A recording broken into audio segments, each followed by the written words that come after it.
sorry you're having trouble sleeping. I'm having a little bit of trouble winding down tonight, too.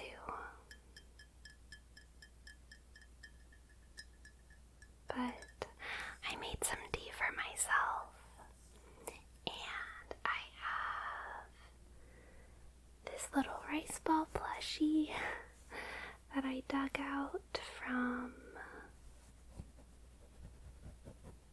a pile of plushies I don't usually spend too much time with. Rice balls always make me think of the TV show Fruits Basket.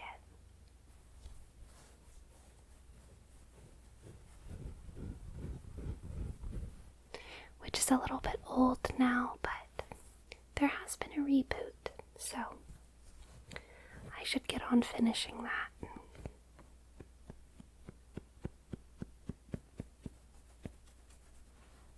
Anyway, I'm sorry you're having trouble sleeping, and I hope that I can help you out a little bit. I hope that I can help you start to feel a little bit calm.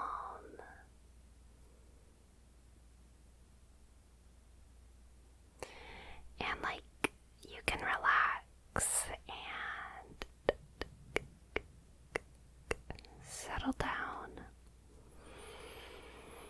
Feel your body get out of your head a little bit. Because whenever you get out of your head,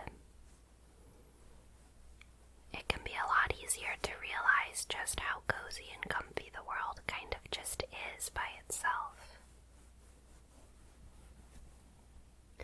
Last night I watched a documentary about soil. I think it was called Symphony of Soil, something like that. And it was really, really interesting in that specific aspect. I kept just thinking about how cozy and soft the world really is, almost inherently, because our earth can sustain life, and because life thrives on soft things. Life thrives on soft things.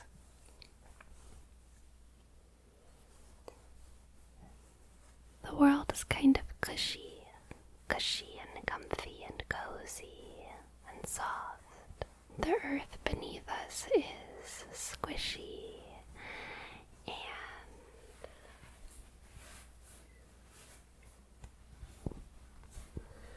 whenever you dig your hands into the ground and pull up,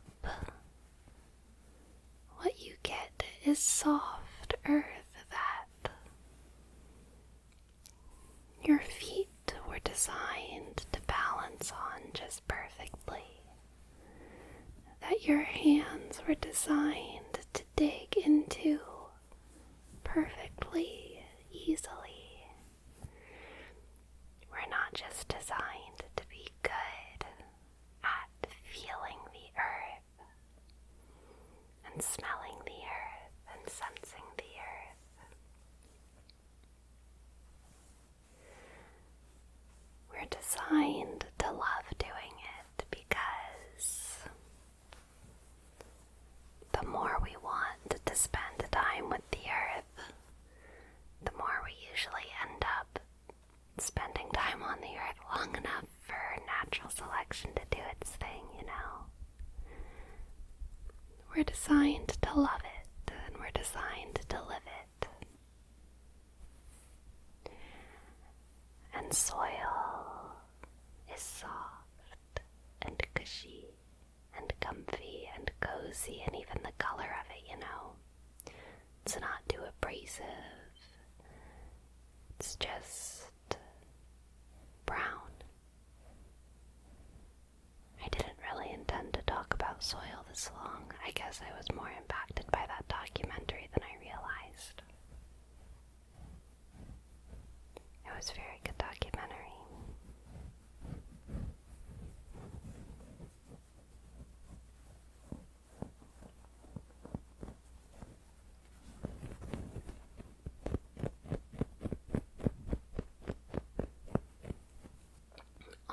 is to say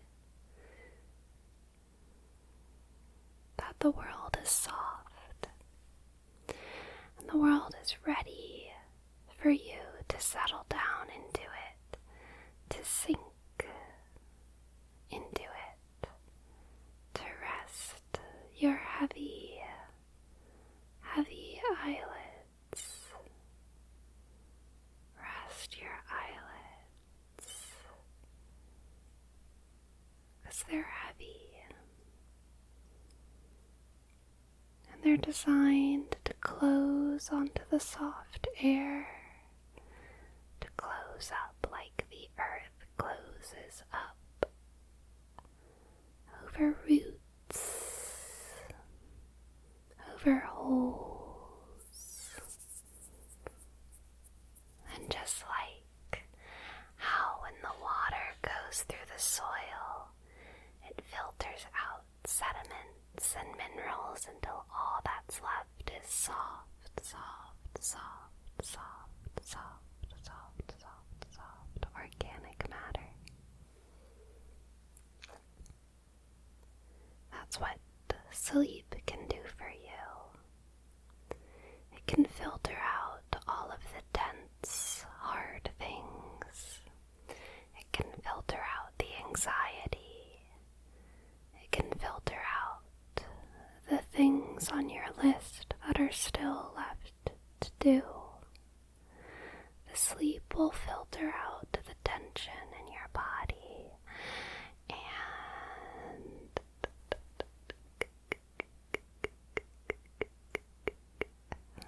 all of the little uncomfortable bits about your day will just fall away,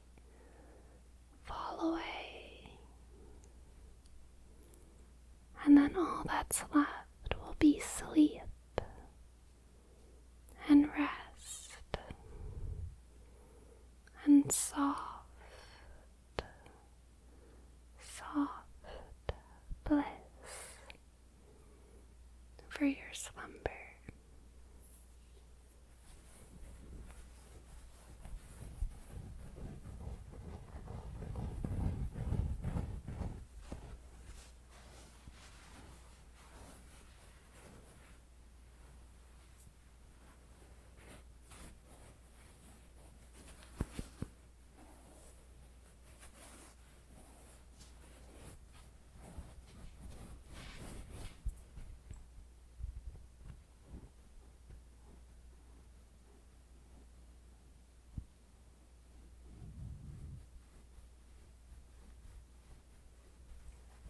There are lots of old Gulf Coast folk tales.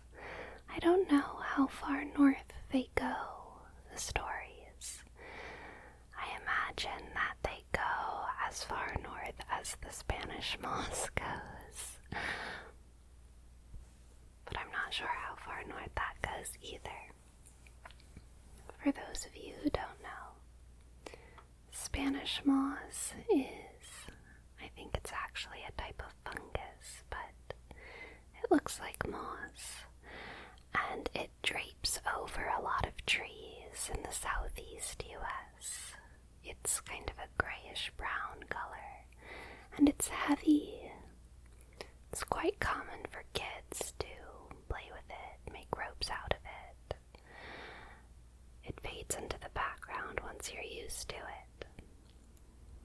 But there's lots of folk tales about the origins of Spanish moss.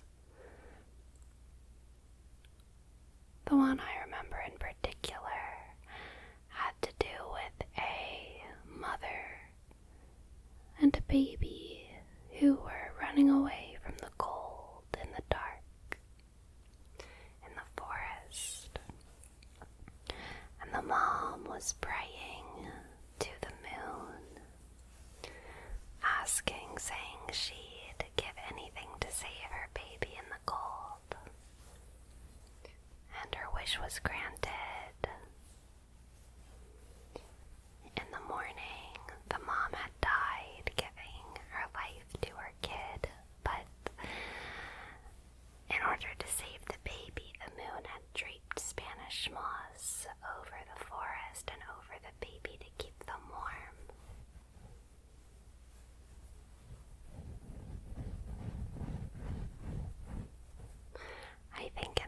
versions of the tale the mom and the baby live, but I wasn't so lucky to get that version myself.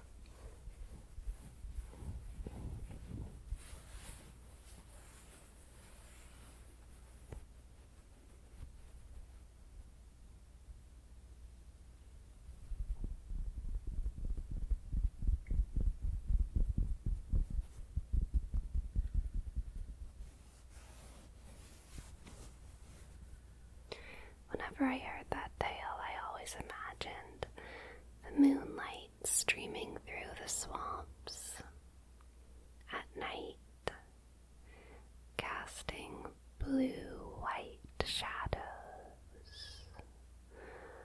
blue-white shadows over the algae, through the spider webs,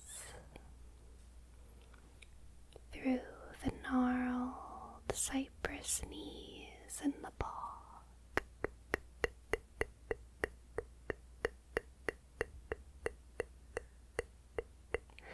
Cypress knees are what we call the roots of cypress trees because they look like knees. Unlike most trees whose roots go down, down, down, down, down, down, down to collect water, the cypress knees actually come up out of the water because they got plenty down there. And so they poke out in the swamps just to say hello.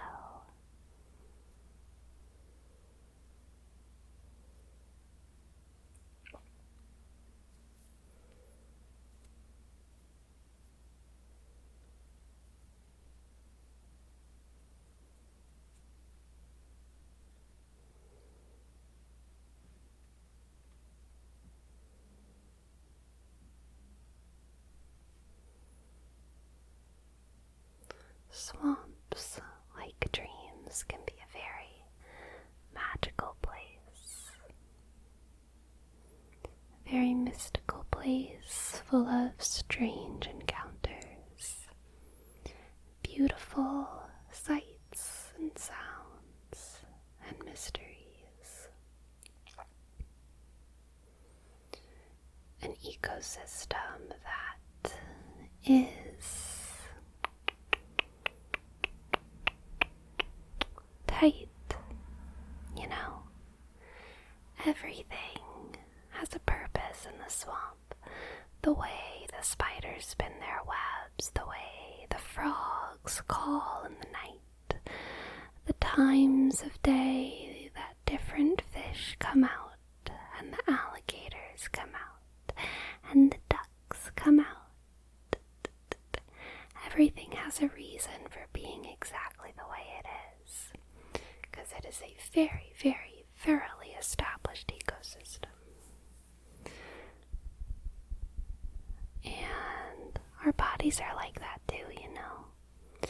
Our bodies aren't quite as old as the swamps, but our bodies have a way that they need to cleanse themselves, a system they must go through. And sleep and rest is a big part of that. And just like any good ecosystem, it feels really, really good whenever it's all working just the way it should. And that's why you need to sleep, okay? You can close your eyes and rest, and it'll feel really, really, really good. It'll feel really good to sleep. To close those eyes and relax into your bed, to settle into your sheets.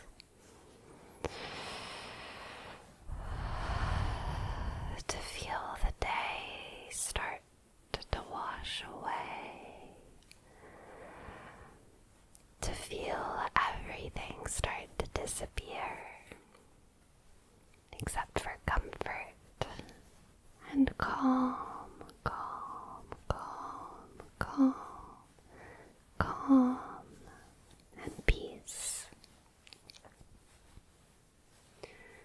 deserve sleep, okay? You deserve sleep. So rest.